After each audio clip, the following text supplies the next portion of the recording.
Cette pandémie, elle nous a fait prendre conscience que la santé était véritablement une arme géostratégique qui pouvait mettre à genoux un continent.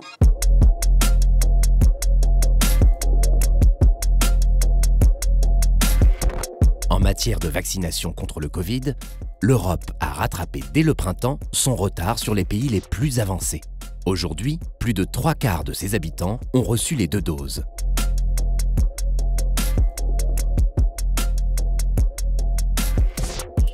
Premier réflexe des États, des réflexes nationalistes, fermeture des frontières, protectionnisme, et il a fallu que les ministres de la Santé européens se réunissent relativement quand même rapidement, le 13 février 2020, pour décider d'une coopération plus importante entre États membres. 3 axes de coopération ont été privilégiés.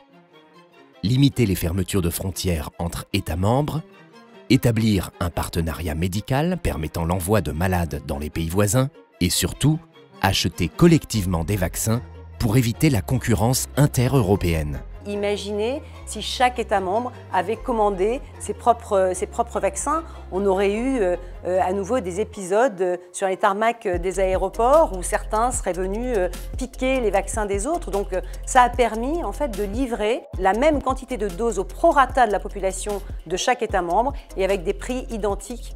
2,7 milliards d'euros ont été investis par la Commission européenne pour acheter les doses.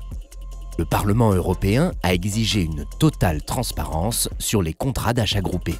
On peut comprendre que certaines clauses financières et techniques demeurent confidentielles, mais ce qui nous semblait absolument important, c'était de connaître les calendriers de production, les calendriers d'approvisionnement.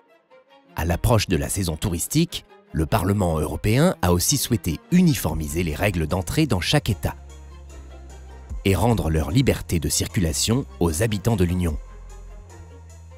En l'espace de 3 mois, le Parlement européen s'est prononcé avec les États membres sur ce certificat Covid-19, que l'on appelle également certificat numérique vert, qui a permis donc aux citoyens européens de recouvrer leur liberté de circulation.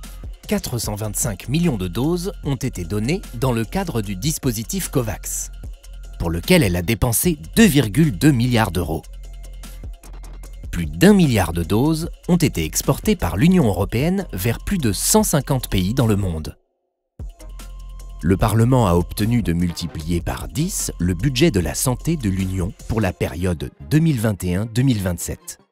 Les États membres étaient quand même assez réticents à augmenter le budget, mais le Parlement a vraiment joué de tout son poids pour que ce budget soit vraiment revu à la hausse. Idem pour les budgets recherche, puisqu'on voit bien qu'en termes de recherche et d'innovation, c'est bien au niveau européen que cela se fait, et c'est là où nous avons une vraie force de frappe. Ça n'est pas un État seul qui peut être totalement souverain en matière sanitaire, c'est absolument impossible.